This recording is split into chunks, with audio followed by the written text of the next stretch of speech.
If you carry a firearm and discharge your weapon in self-defense, you could face hundreds of thousands of dollars in legal fees and expenses. So carry the protection of CCW Safe, Self-Defense Legal Services membership.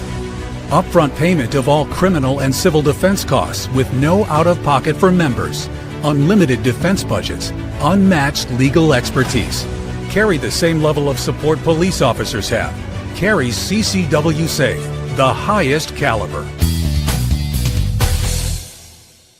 And we are back. This is Survival Dispatch News. And in a time when our nation's foundations are being tested, we stand firm in our commitment to truth, self-reliance, and the enduring principles that have guided America since its inception. Today, we confront the realities of a nation grappling with the consequences of open borders and the erosion of law and order. I'm your host, Chris Evans, CEO of Survival Dispatch, joined by my co-host, Jeff MD, our in-house CIA operative, author extraordinaire, and affectionately known as 007. And once again, we're well aware that 007 is not American. Not in the fictitious world, maybe in the real world. Stay tuned for more information on that. Anyway, together we'll be breaking down the latest developments and addressing the flood of illegals that were allowed to walk into our country and the massive undertaking to restore our sovereignty. Before we dive into the main topic, just a quick reminder that Guardian memberships are only $7.99 a month or $74.99 for a year. You get 2.5 months for free. This is on Substack, by the way. Benefits include sit reps 6 days a week. So if you're not familiar with that term, situation report, our private signal chat, $370 in Survival Dispatch Insider emags, access to our backup chat on Substack, just in case signal goes down, early access to JJ Morris's videos twice a week, the Sunday threat matrix on emerging threats that America, American Christians, and global Christians are facing. And you get automatically enrolled in the SDEN system, which stands for Survival Dispatch Emergency Notification System. So join to stay informed, protect your family and Christianity. And you may notice on the screen that I'm sharing right now, you also get the first 30 days for free when you sign up. All right, so now we're going to jump into this now. So today's entire episode is based on this article here, the Decivilizing of America. And it's written by a gentleman by the name of Victor Davis Hanson. It was published May the 12th, so 17 days ago. And it was brought to my attention by my good friend, Dr. Michael Fabian. And I was going to have Mike on to speak to this, but then we ended up with a little bit of a scheduling snafu. So Jeff and I are actually recording this the morning of May 29th, and it's going to air this evening on the evening of May 29th. So unfortunately, that didn't work with the doc schedule, but I think Jeff and I can handle this, hopefully. All right. So before we go into that, by the way, we've got some headline news. We haven't been covering much headline news recently, and I want to just cover a couple of them. So Tom Homan, in reaction to the mayor of Nashville, Tennessee, essentially curtailing his city's cooperation with ICE, and Tom Homan's warning is, we're going to hit every sanctuary city. I'm going to play a little bit of his discussion with Laura Ingram. It's 5.5 minutes long, so I'm not going to play the whole 5.5 minutes, but I'll play enough that you get the gist of it, and then Jeff and I will weigh in on it as well. Hundreds of thousands of dollars have been raised for the Belonging Fund, which is cash for illegal aliens, and it's all supported by the Nashville mayor, Freddie O'Connell. Now, this started after ICE teamed up with Tennessee Highway Patrol to nab more than 200 illegals, including a convicted child sex offender and a member of Tren de Aragua. Nice people. The mayor apparently is furious that his streets are being made safer and ordered all ICE communication with the city to go directly to his office. But now the mayor is under investigation by multiple House committees for aiding and abetting illegal immigrants. Here to react, Border Czar Tom Homan.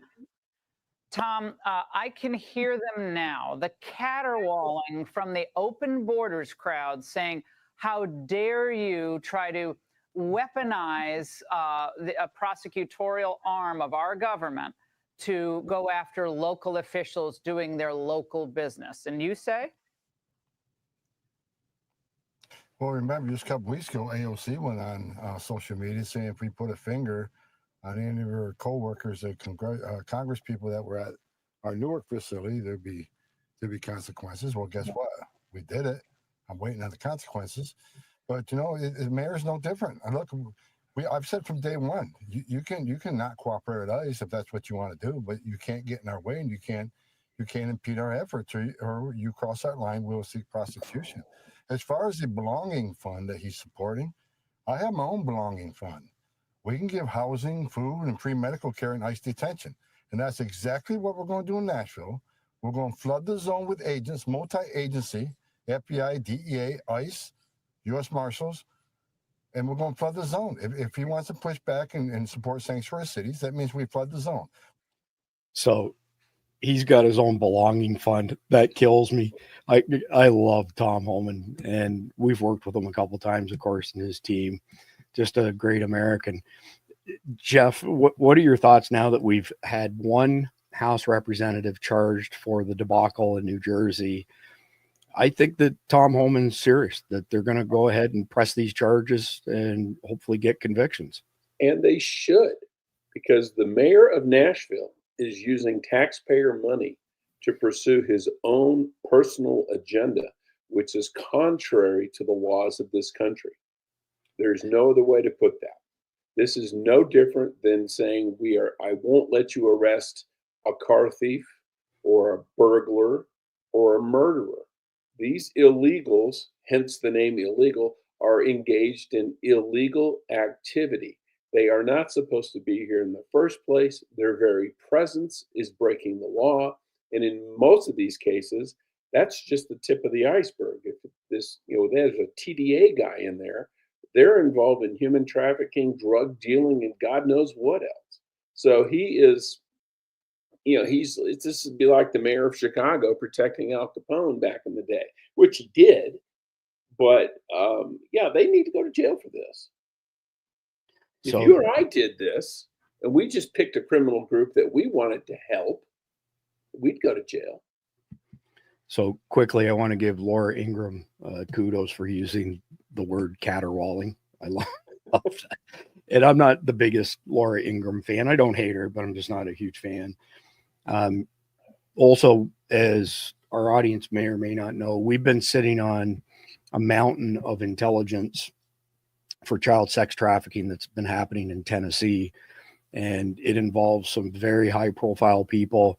And on the advice of our attorney, we're not going to release that until a certain police department there executes some warrants that have been given to them by judges, but they haven't actually executed them. But the evidence we've seen is pretty brutal as far as child sex trafficking in Tennessee is concerned. So when you have a TDA member arrested in Tennessee, chances are really, really high that they're involved in child sex trafficking, also because it's their number one revenue generator, which Victor Avila shared with us.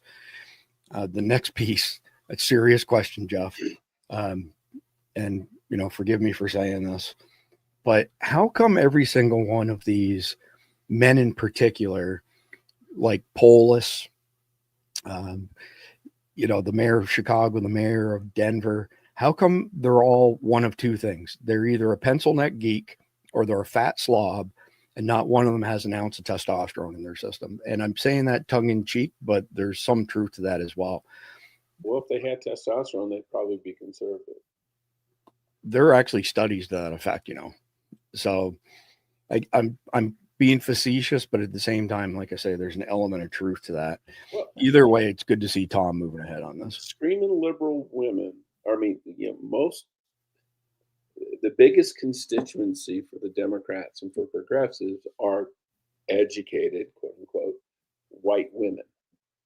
And what you have are educated soy men, which are just one step away from, educated white women. They're white woman adjacent.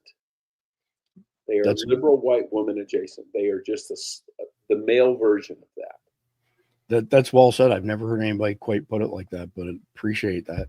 Also, the I think we have 4 headline news items that we're going to briefly cover before we jump into the main topic, but all 4 of these headline news stories are directly related to the main story of this evening's broadcast. So next one up, California Dems introduce a bill that would allow illegal aliens to serve on election recount boards. Democrats introduced AB 930, which allows changes to election procedures that include allowing illegal aliens to serve on recount boards. Also, the bill extends the deadline for mailed ballots to be considered timely from 3 days now to 7 days after Election Day. And here's another one of these. What did you call them? Right of woman? Is that what you said? Yeah, female adjacent. Female adjacent, much more concise. Okay, so here's another female adjacent official.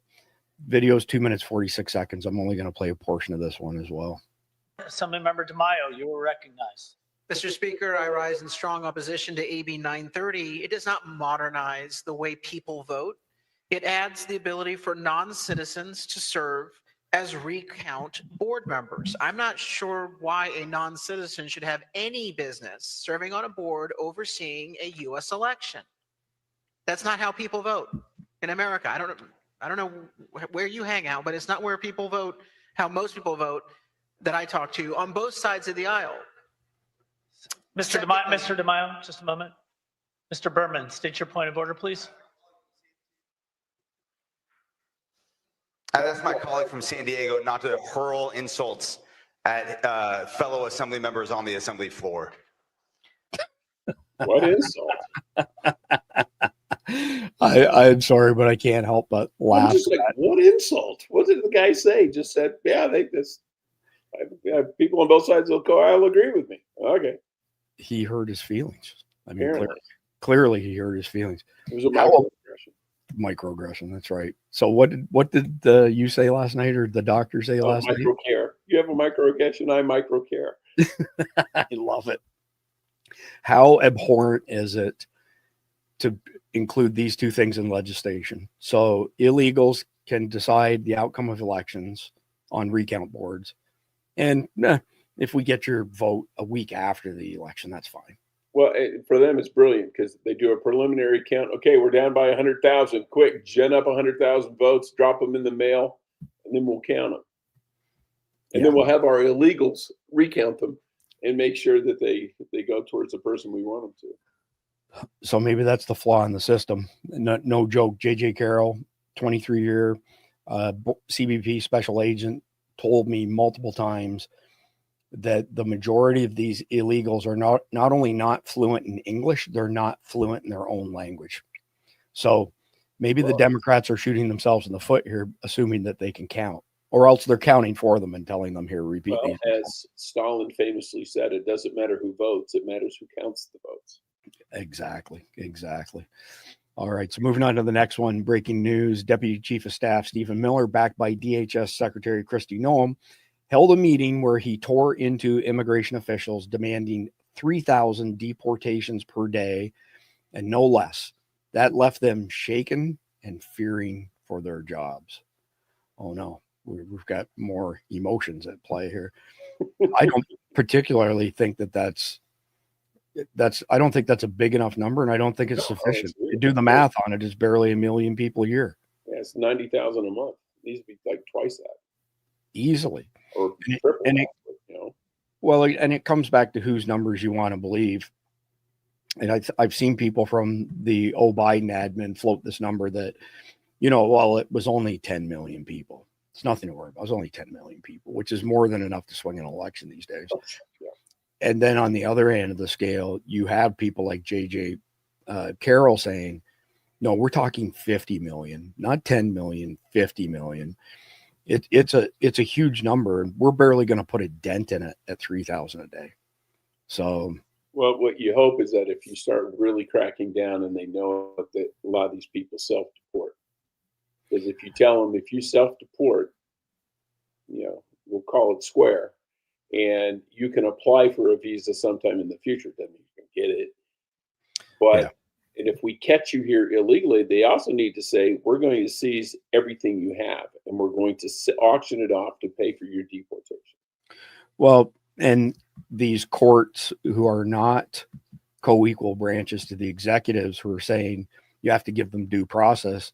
Trump and Tom Homan have said that's BS, but if we have to do that, we'll just let them rot in Guantanamo or Alcatraz or somewhere like that, which costs us money. But I can't see that the left would be, thinking that that's favorable either. Anyway, moving. Oh, sorry. Go ahead. No, I was just to say they just need to appoint about 1,000 immigration judges and waive the requirement that they have to have a law degree, and then hire 1,000 retired Border Patrol agents to be those judges. Who would know more about the border than them? So that's so good that I'm actually going to send that off to Ken Nuss, who works closely with Tom Homan. I know that you're being somewhat facetious, but no, I'm not being facetious. Who would know? Who knows more about border law than Border Patrol? So if you took a bunch of people who had, say, 20, 30 years experience in Border Patrol, make them immigration judges, because they've heard everything down on the border, and they know the difference between a legit claim and a bullshit claim. So let them make the call. And when the guy comes up and he's got tattoos on his face and teardrops from his corners, you go, yeah, no, you're out of here. And he's had his day in court. See ya. I'm going to send that to Ken Nuss, like I said, and I'm going to quote you on it, but it's a pretty brilliant, good solution, Jeff. Kudos. Well done. All right. And I believe this is the last one here. Nope, this is actually the first one of the main topic. So let's kick this off with the main topic, of course, which is the Decivilizing of America.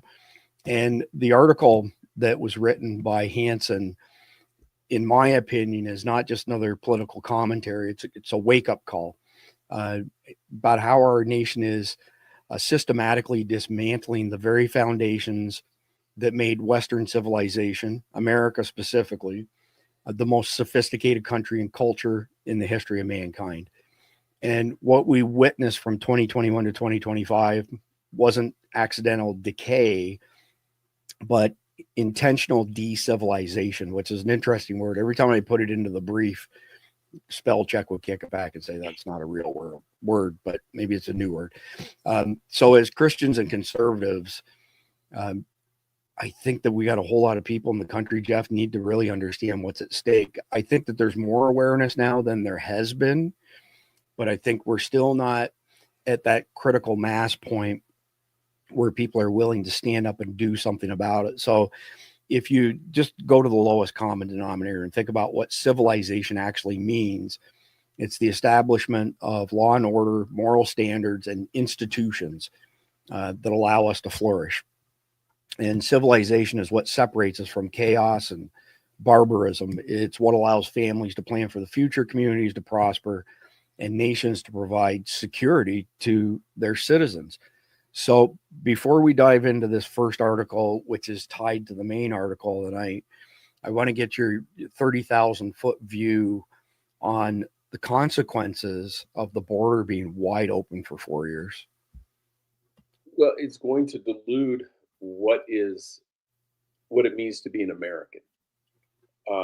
When we've had periods of mass immigration in the past, late 1800s, early 1900s, I think 40, 50 million people came in. But we had a huge country to settle. And those people came in, and a lot of them were rejected. People were sent home from Ellis Island for any number of reasons, criminal records. If you had tuberculosis, this kind of stuff, they'd send you back. But they didn't, and they went into the cities and they went into the factories. But what they didn't do is they didn't go on welfare, because there was no welfare back then. Right. They were here to contribute, to work hard and contribute. Some of them went further west and they became, the pioneers on the prairie, and they settled the plains and they put in farms because they wanted to have a life and to own something and, to be their own people. The people we're letting in today don't do that. First thing they do is they say, okay, where's my Obama phone? Let me apply for welfare. Where's the hotel you're going to put me in at? Where's my EBT card? Mm-hmm. They're not contributing bubkiss. And if all these people who claim, oh, they're the backbone of the country. No, they're not. They're costing a hell of a lot more than they're producing. and what they produce, they spend money. Yeah, money we give them. I can spend that money too. I'd rather spend my own money. Thank you very much. Well, it's worse than that though, because billions of dollars per year they send back to their home countries. They repatriate money back home. I don't have my finger on what that number is. I know it's in the many billions, but there's a number that I do have top of mind, and that was the GAO last year stated that illegal aliens were costing the American taxpayer $451 billion a year, which means the number is over $1 trillion. Well, yeah, because they go into schools, they're a strain on our education system. They drag down the standards because the kids don't speak English and they speak 20 different languages. And by stupid liberal laws, the schools have to provide translation services in frickin' Thai and Lao and Spanish and whatever other languages out there, and that detracts from the children of the parents who actually pay for the damn system. And that's why you see, I think if you had nationwide voucher system, man, I bet half the people would abandon the public school system, and the other half would only not do it because they don't have the option of a private school in their area. So this may be an oversimplification, but if you take this down to its lowest common denominator, let's say you have a class of 30 individuals, and it doesn't matter what the class is, and half the class have no education, they're not fluent, don't speak the language, and the other half are regular everyday people, whether they're children or adults. You will end up with one of two situations. Either the curriculum will be so watered down to make sure that everybody gets by, or it's going to be at the level of the higher students and everybody else is going to fail. And of course, the liberals don't believe in failing children in anything in school because that might harm their development. So we coddle them along. I believe that years ago that was called the whole learning concept, if memory serves me right. And they also called it mainstreaming, where they took kids who couldn't do it and put them in classes with kids that could. And the idea was that the smarter kids would help the less smart kids would pull them up. But what really happens is the less smart kids get frustrated because they're being taught something they can't comprehend, and they end up acting out and they become disruptive in the class, bringing down the educational experience for everybody. Remedial classes were invented for a reason. Well, and it's interesting that you use that word. So I went to high school in the 80s, graduated in 87. And back then we had 3 levels in high school, and I'm sure it varied county to county, state to state, but you had occupational level. Right. So people who were not blessed with high levels of intelligence, let's say, I'm not saying they're bad people, but they just weren't rocket scientists. So the occupational classes were taught various trades and life skills and so on. Then you had general level, and then you had advanced. And there was a pretty good difference between general and advanced, but general and advanced were completely different programs than what was taught at the occupational level. And I don't remember what the year is, but I want to say it was sometime in the 90s as part of this whole learning concept. They mashed them all together. And again, so you end up with today, we unfortunately have youngins who are, we mentioned this last night, they're not educated and sophisticated enough to be the stewards of this amazing nation that we built. And it's going to be a tough nut to crack. I'm not sure what the solution is there, but let me hit on the first argument made by Hansen in his article.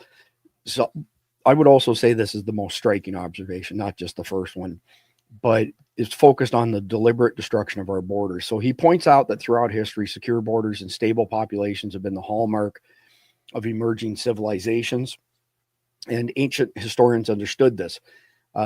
People who maintained clearly defined and protected borders ascended to statehood, preserved their distinct culture, and achieved prosperity and security. And just look at Rome, which built the most sophisticated border system in ancient history, stretching over 5,000 kilometers across 3 continents, so approximately 3,000 miles. But what did we just witness under the Biden/Harris administration? Complete opposite, right?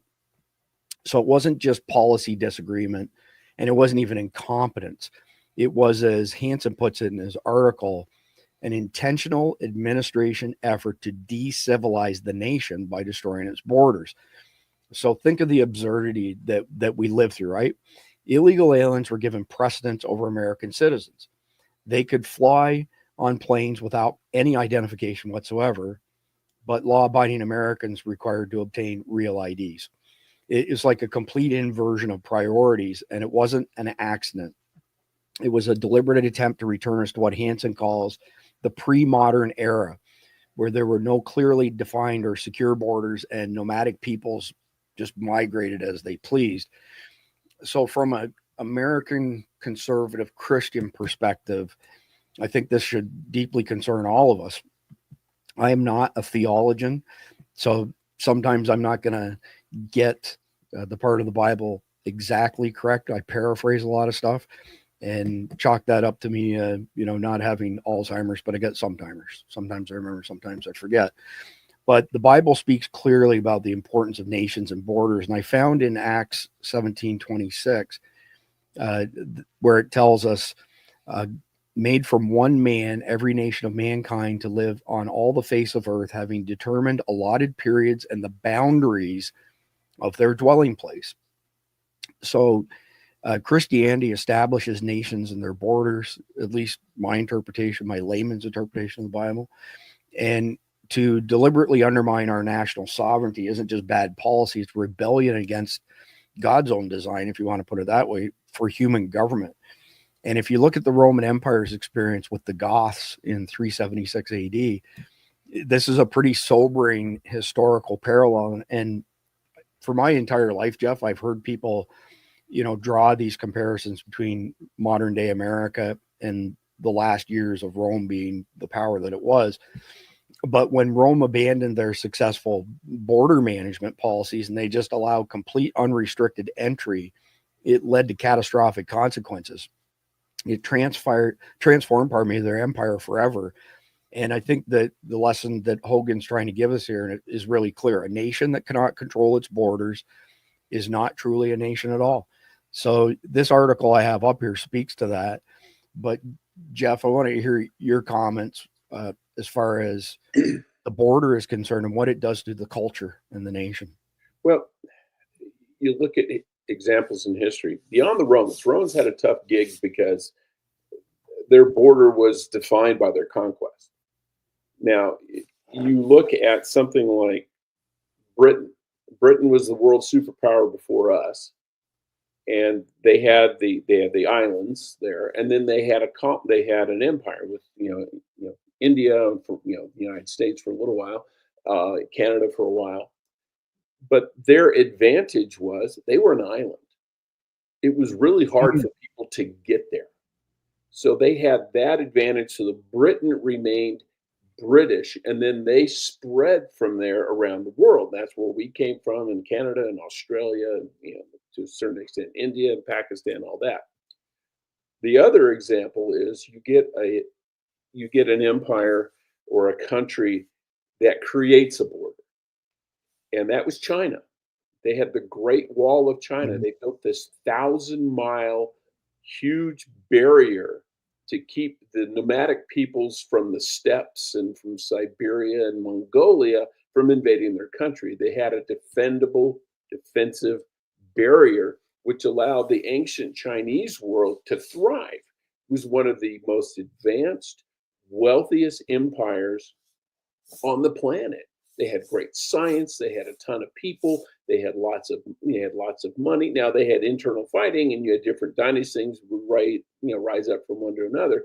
But for the most part, China was China until the Japanese invaded in the 30s and kind of started chunking up, and the British went in there as well.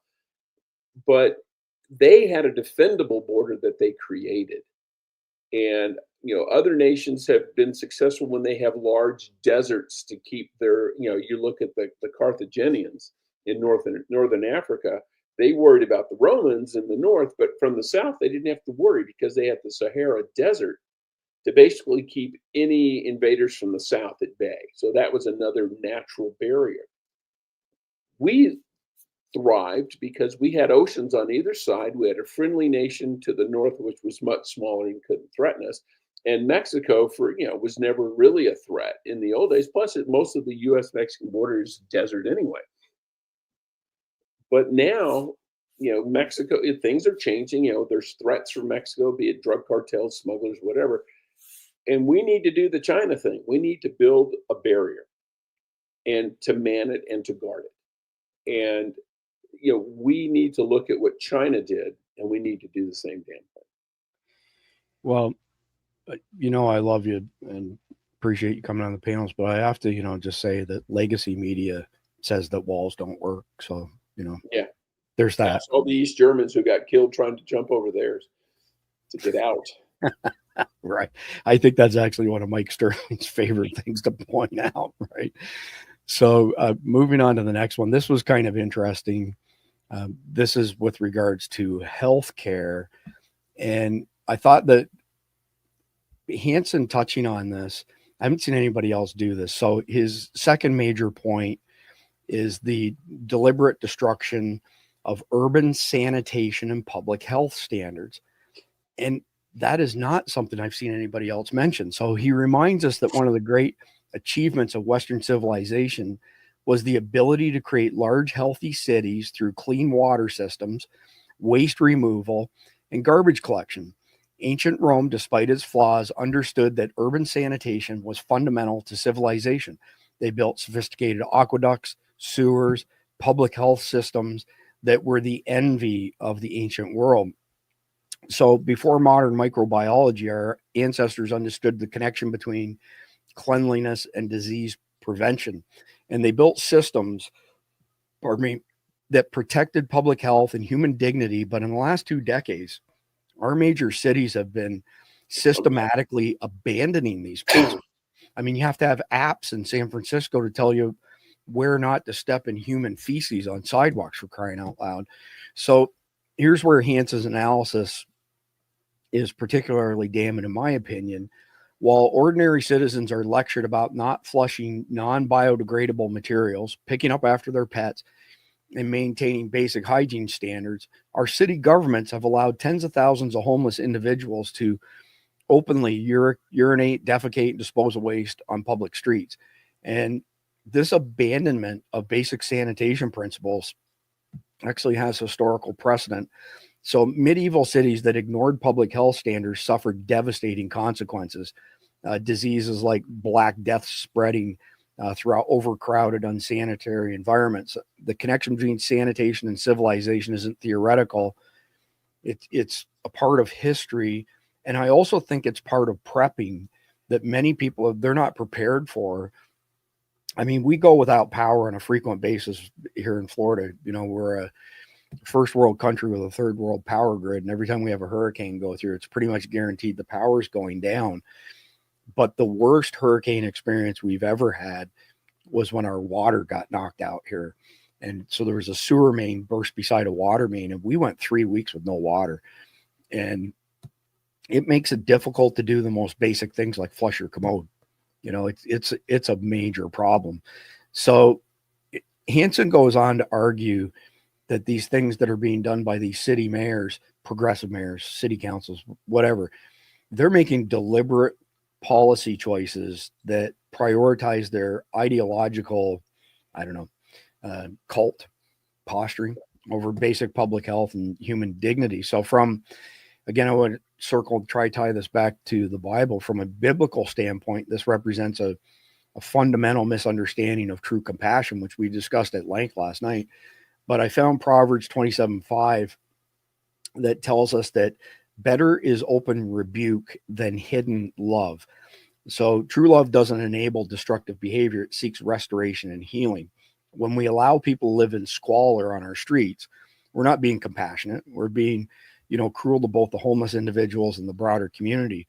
So I think the conservative approach recognizes that we have to maintain certain standards of public decency, and health it's not oppressive, right? It's essential for human flourishing.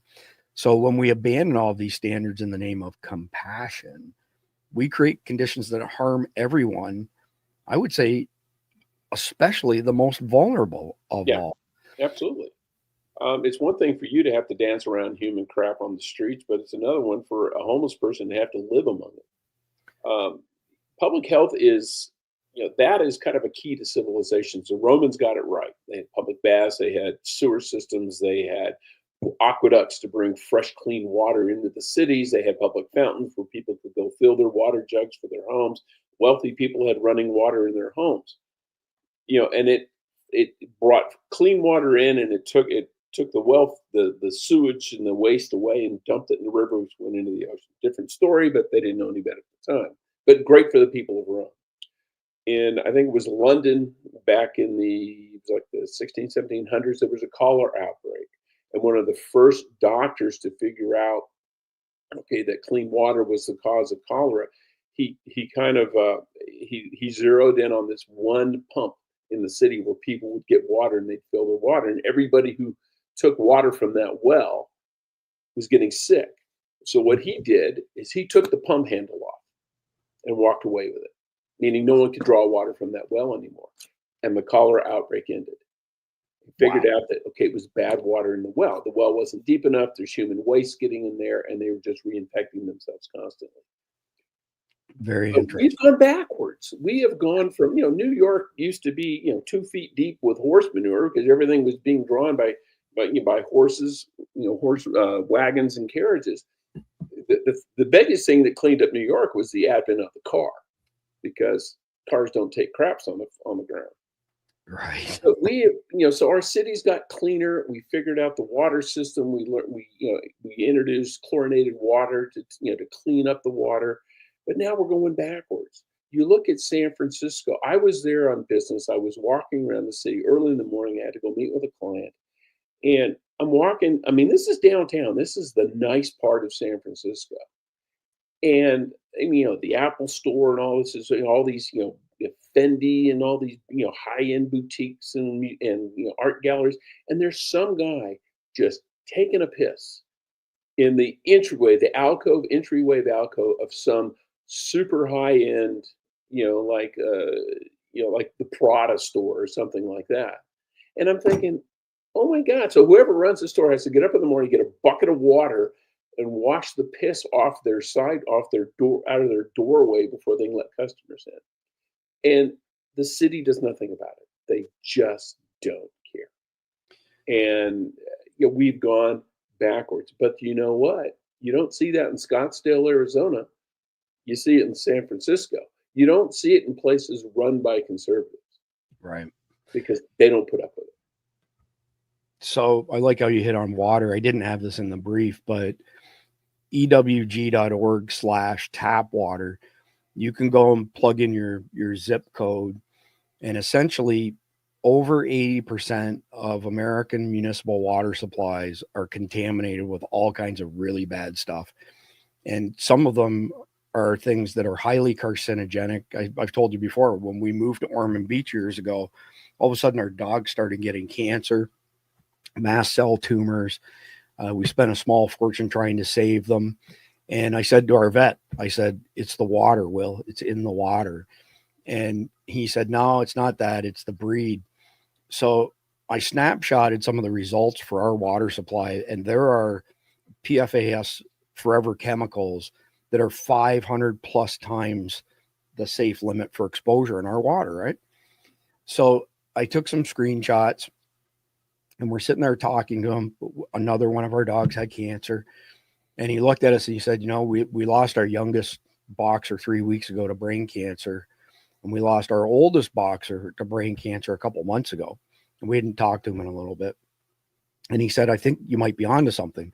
So I handed him my phone and I said, here, have a look at these screenshots from ewg.org, tap water database. This is not just a municipal problem, by the way. So the chemicals that run off from industrial installations, farms, large farms, roads, all those sort of things. EWG, they've been around, I think, 32 years now. Environmental Working Group say that over 50% of ground wells are contaminated in America. And we all use water on a daily basis. And I think you can trace back a lot of ailments to our water just not being good. Like it's horrible. And I would encourage our viewers to go to ewg.org/tapwater, punch in your zip code and see how bad it is. This is not a trivial thing. No, and out west, what we have arsenic but it's naturally occurring. It's in the groundwater. It's in the rocks, and what they have done with arsenic is they have continuously lowered what is the minimum acceptable level. So systems that have been fine for 50 years are now all of a sudden uber contaminated. Well, the water hasn't changed, just what was acceptable. Okay. And I'm a little leery on that because you talk to people who've lived in those communities who are 80 years old and have been drinking that water for 80 years, and they're going, nobody was dying of cancer when I was a kid, and we're all drinking. I've been drinking this stuff for 80 years, So it's like, is it the arsenic or is it the other stuff in the water? Arsenic is a good one they can complain about because no one can do anything about it. It's in the ground. It's in the rocks. So a little bit of a rabbit hole, but I'll mention this nonetheless. Pre-COVID, the EPA required every municipal water supply in the country to publish a quarterly report on their quality of water. And when COVID hit, they suspended that across the country. And as we got past COVID, our municipality has a PDF up, and I want to say it's from like 2020, 2019. They no longer publish that information. So when you go to somebody like ewg.org's built this database of things being submitted, there are really, really bad things in our water, like really bad chemicals. And like you just stated, many of them, there's nothing you can do about it. The closest thing that you can do to get this stuff out would be, for crying out loud, dang it, I'm having one of those moments. Reverse osmosis, that's correct. So the chemicals are not completely dissolved, essentially. They're diluted to a microscopic level, and then the reverse osmosis pushes it through a membrane, theoretically. But I can tell you from firsthand experience, our dogs are on a medication that I can't name, because if I say it, half the platforms that we broadcast to will give us a baloney strike. So anyway, we'll move on from there. And the next thing that Hansen hits on in his article is essentially the moral decay, right? And he says in his analysis that this is even deeper than policy failures. And what we're witnessing is a spiritual and cultural crisis that strikes at the heart of what made America exceptional. So for over two centuries, America's been built on what we might call the civilization compact, the understanding that freedom requires responsibility and that rights come with duties, and that a self-governing people must be a virtuous people.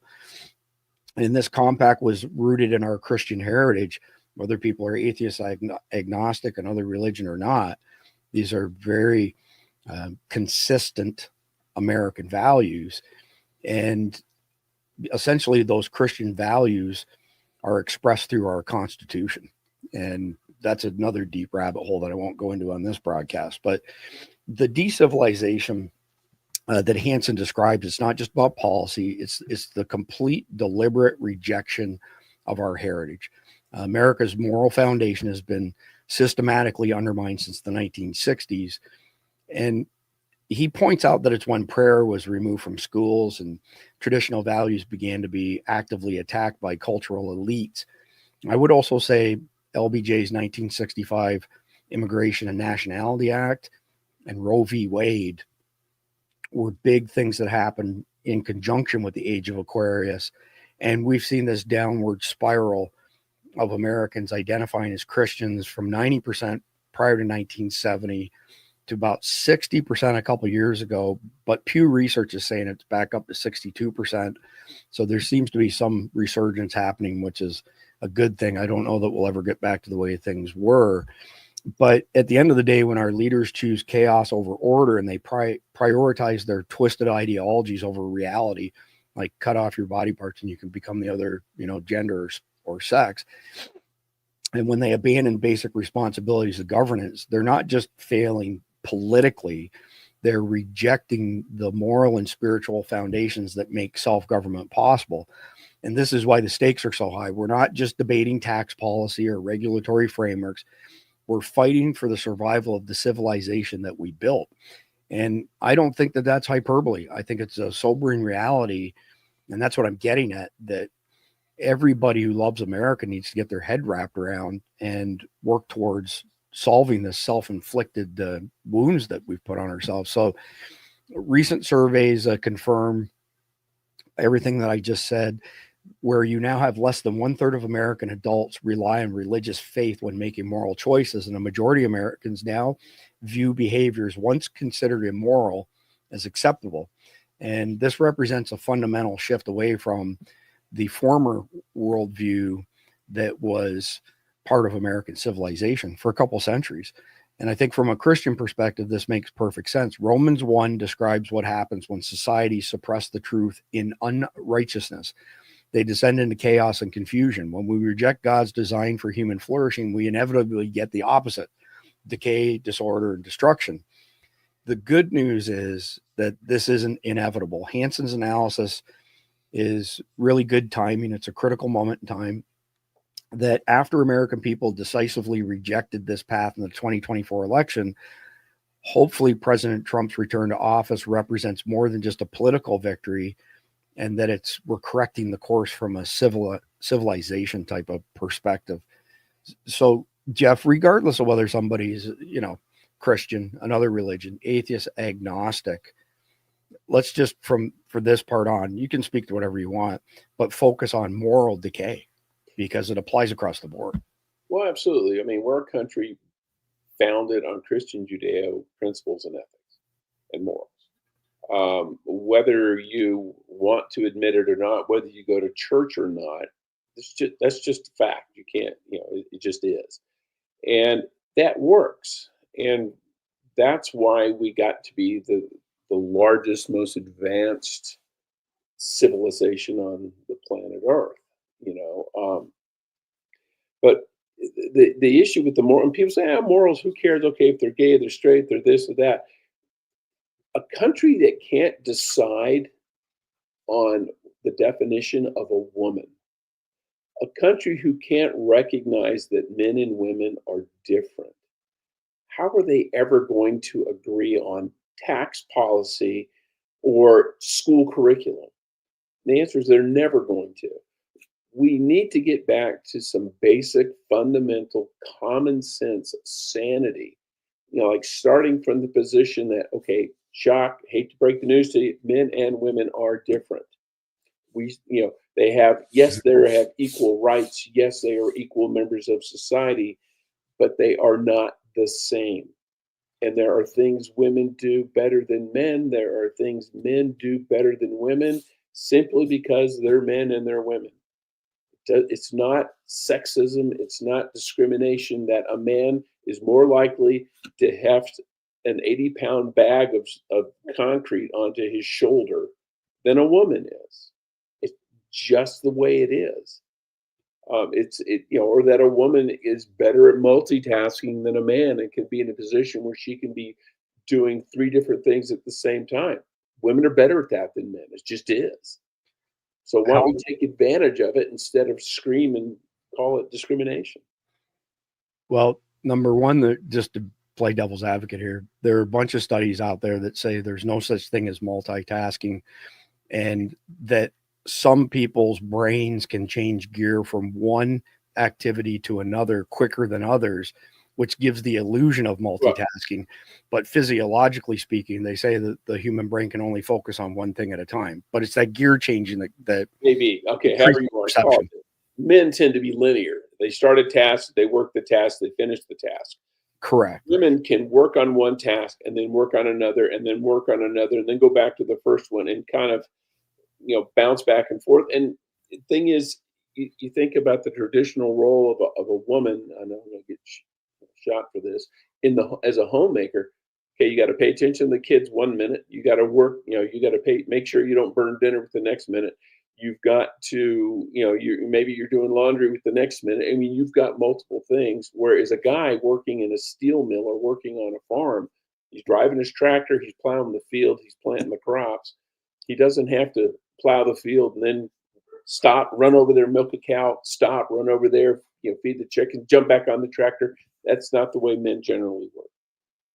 How many female Navy SEALs do we have? The answer is 0. And that's because there's distinct physiological and physical differences between men and women. How many black Navy SEALs do we have? A handful. Very few. And I think we discussed this on another podcast, but physiologically speaking, there's always outliers, of course, but black males typically have a shorter torso and longer levers.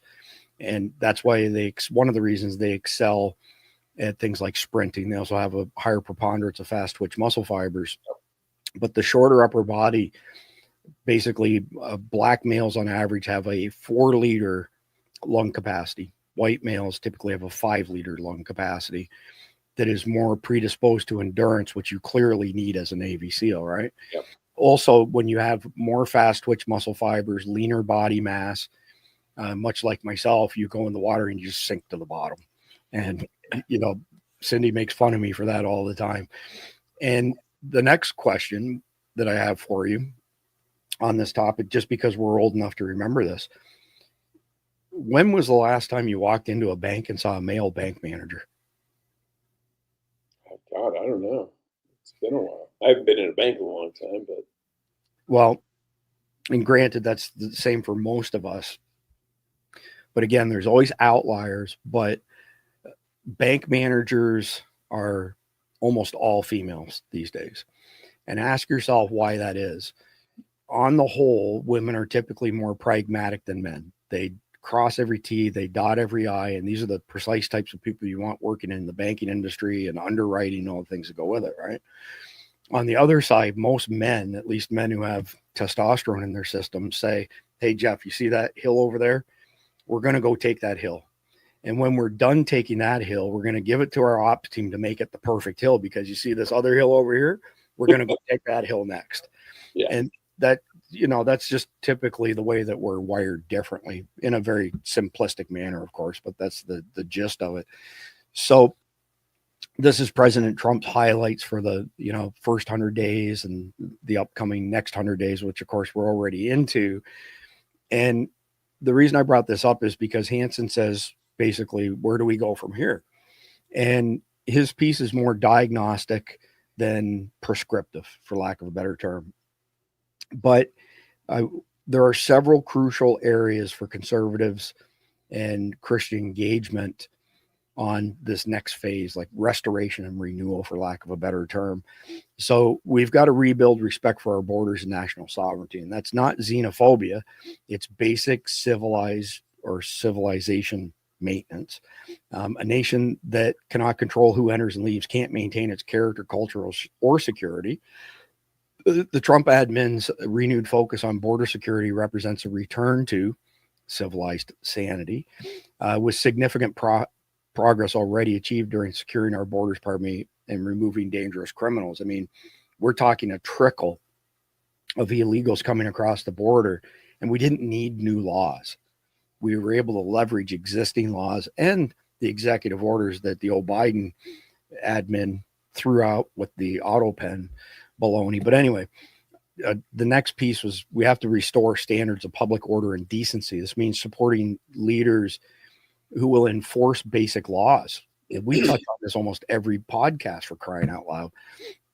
It comes down to maintaining public spaces, refusing to enable destructive behavior in the name of false compassion. And it means recognizing that true mercy sometimes requires, tough love, as they say.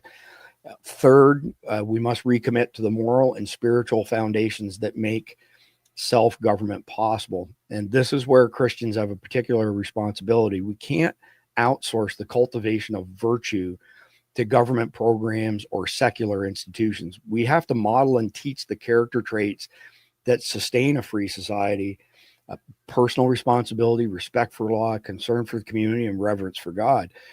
And fourth, we must resist the temptation to retreat into private enclaves, gated communities, essentially, while the broader culture collapses. I had an executive home in Pelican Bay, which is the largest, oldest gated community in Daytona Beach. And I want to say I sold that place 2012-ish, maybe, and very high-end community. And when you went to Google Maps and you punched in murders near me, there had been one murder in the 1980s when Pelican Bay was founded, not a single murder since then.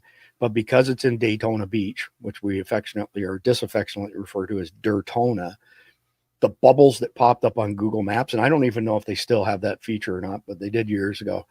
It was an oasis in the middle of a horribly crime-ridden city. And so Daytona Beach, somewhere around 70,000 is the population. Most dangerous city in the state of Florida with a population under 100K. Seventh most dangerous city in the nation with a population under 100K. So it's a good example of when we retreat into private enclaves while the broader culture collapses. That has long-term consequences and implications. So the Great Commission, calls us to be salt and light in a decaying world. That means engaging in the public square, supporting principled leaders, and working to restore the institutions that shape culture. And I would say that President Trump's first 100 days demonstrate what's possible when leadership prioritizes the restoration of civility over ideological posturing.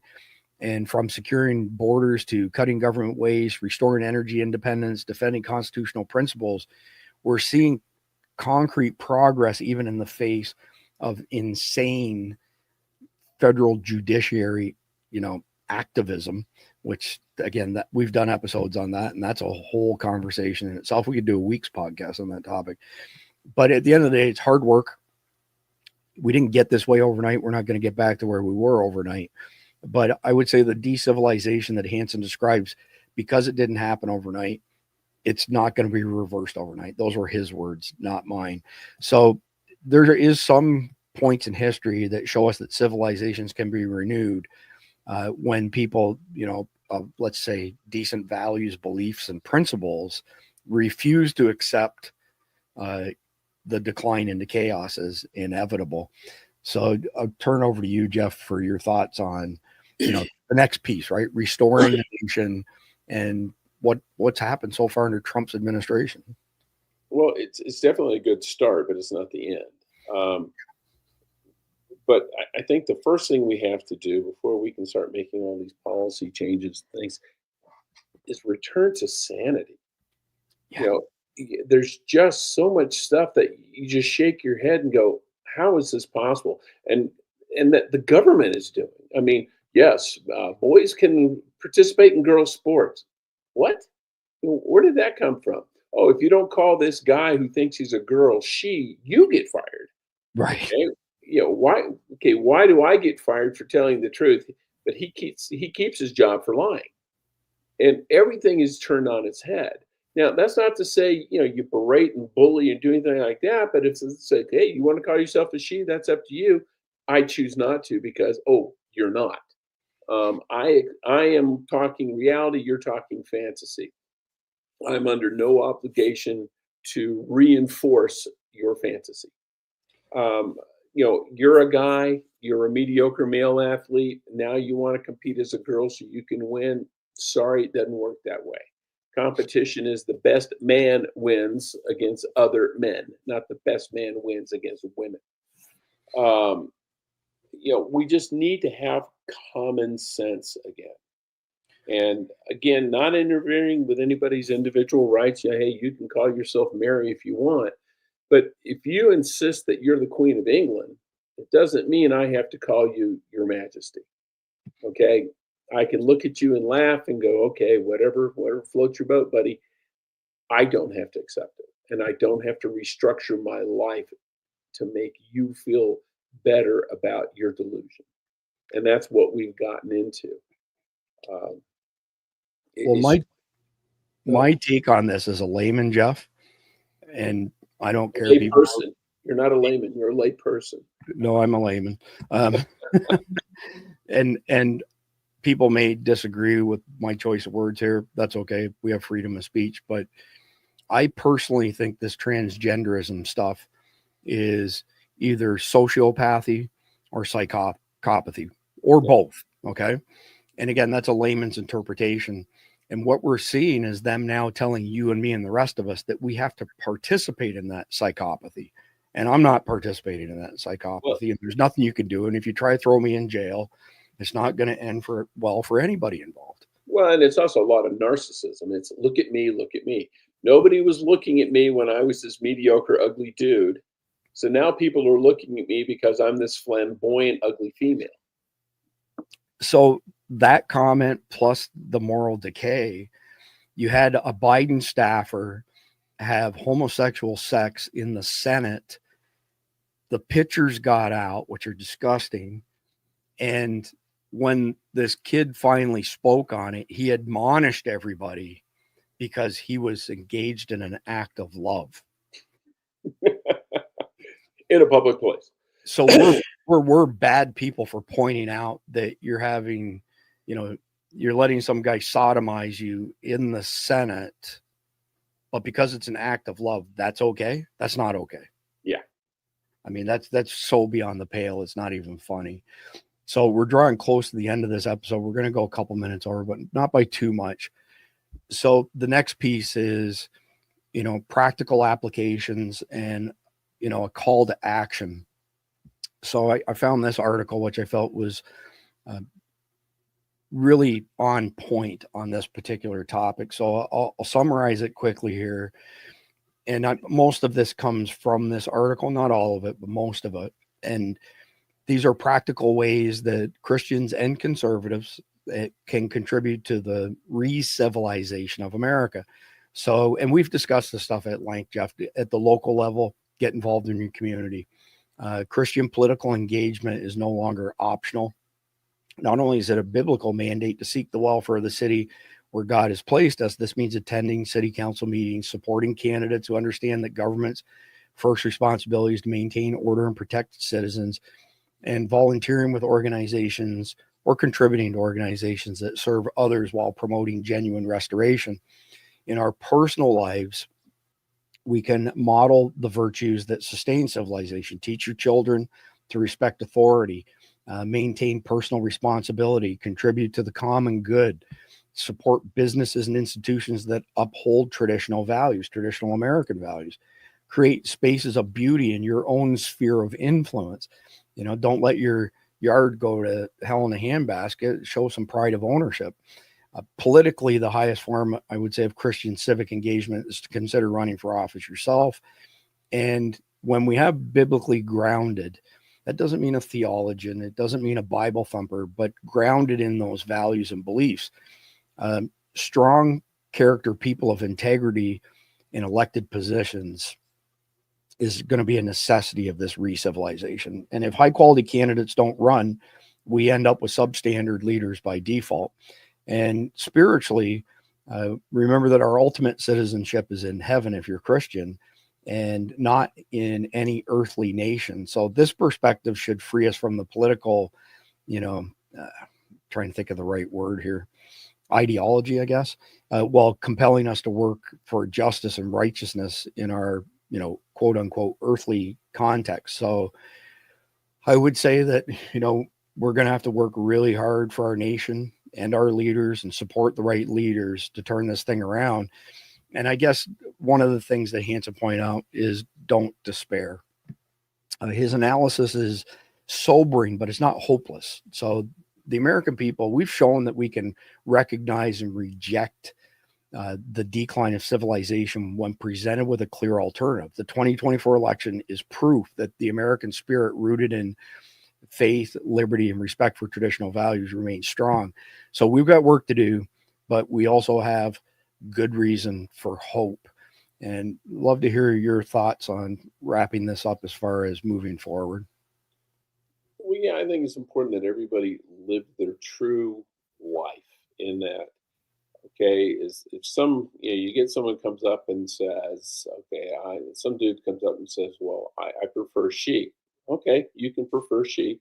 I prefer he. And I will call you a he because you are a he. No disrespect to you, but I just choose to accept reality. You can choose your independence and your own rights. I choose sanity and reality. Don't start a fight.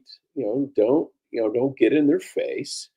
just politely and firmly deny, don't let them make choices for you. Say, you have a right to call yourself whatever you want. I have a right not to. That's all there is to it. Now, if you don't want to deal with me, you don't want to be friends with me, you don't want to talk with me because of that, so be it. But it's not going to change my opinion. And I think we on the right, especially Christians, because of it's compassionate. Yeah, it is compassionate, but it's also damaging when you help people, when you promote a lie, you promote, a dangerous mental condition. You don't solve pedophilia by letting the pedophile molest children. Oh, I understand. No, it's wrong. You need to call it wrong. And you need to, in that case, you need to stop because it's criminal. But don't let people bully you into agreeing with them when you don't. Better to say, then we should agree to disagree, because there's no way in hell I'm ever going to accept that line of reasoning, because 100%. it's not sane. Couldn't agree with that more.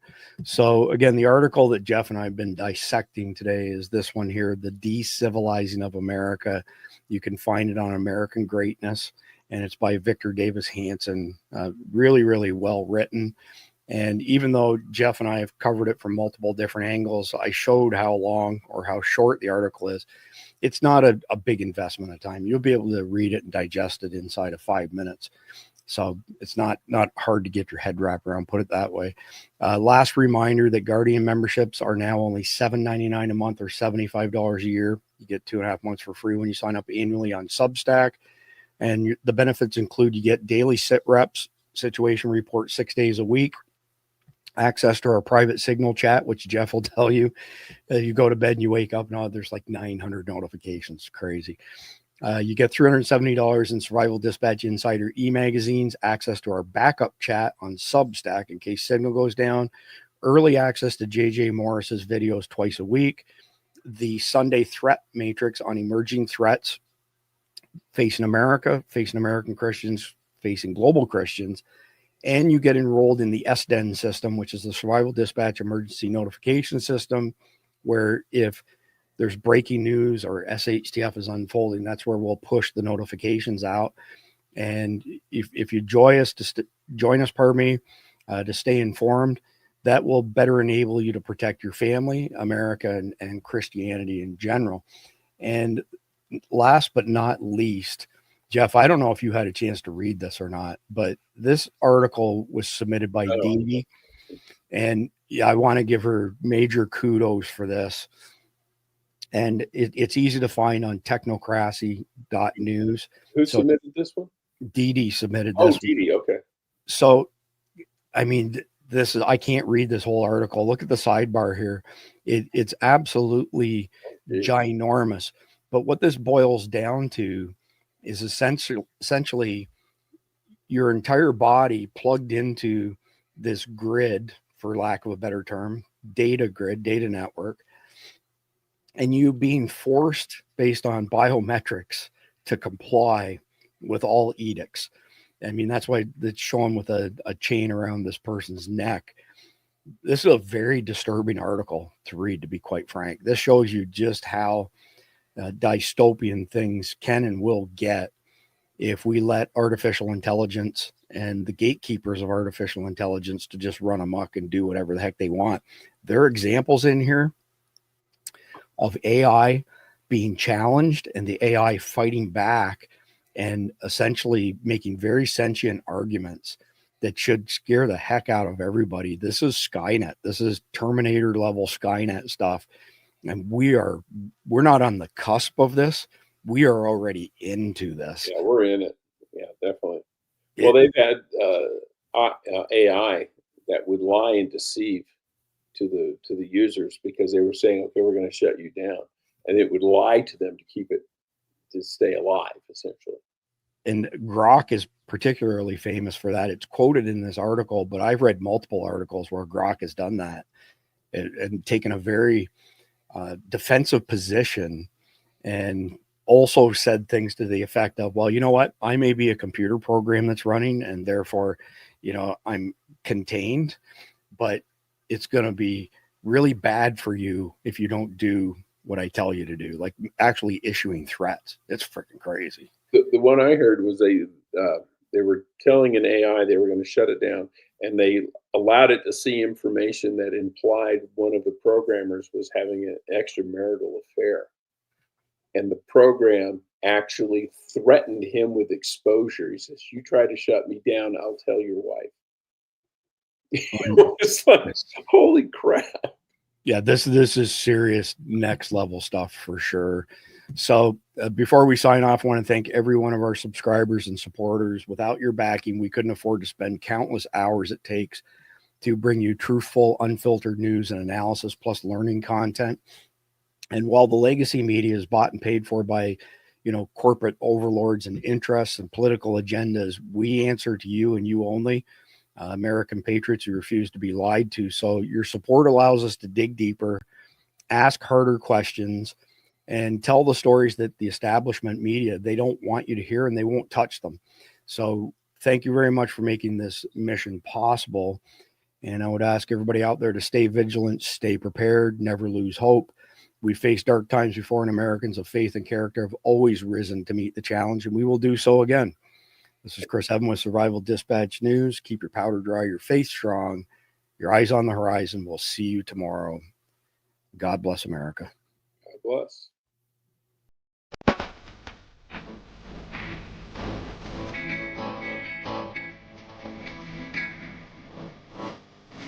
Dead soldier, uncovering the monsters.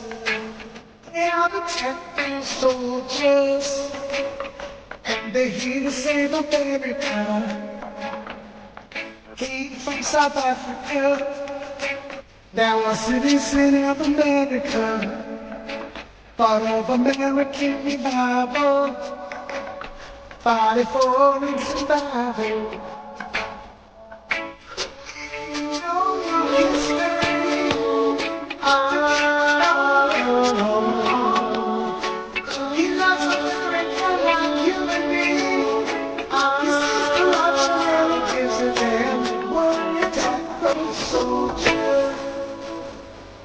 Fighting for America,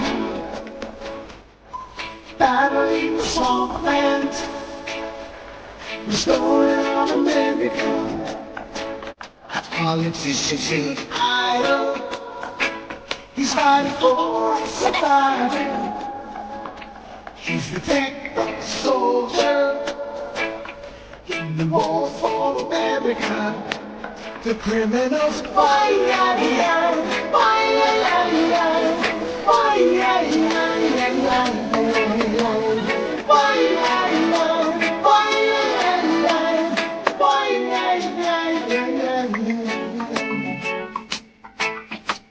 Thank you, Elon.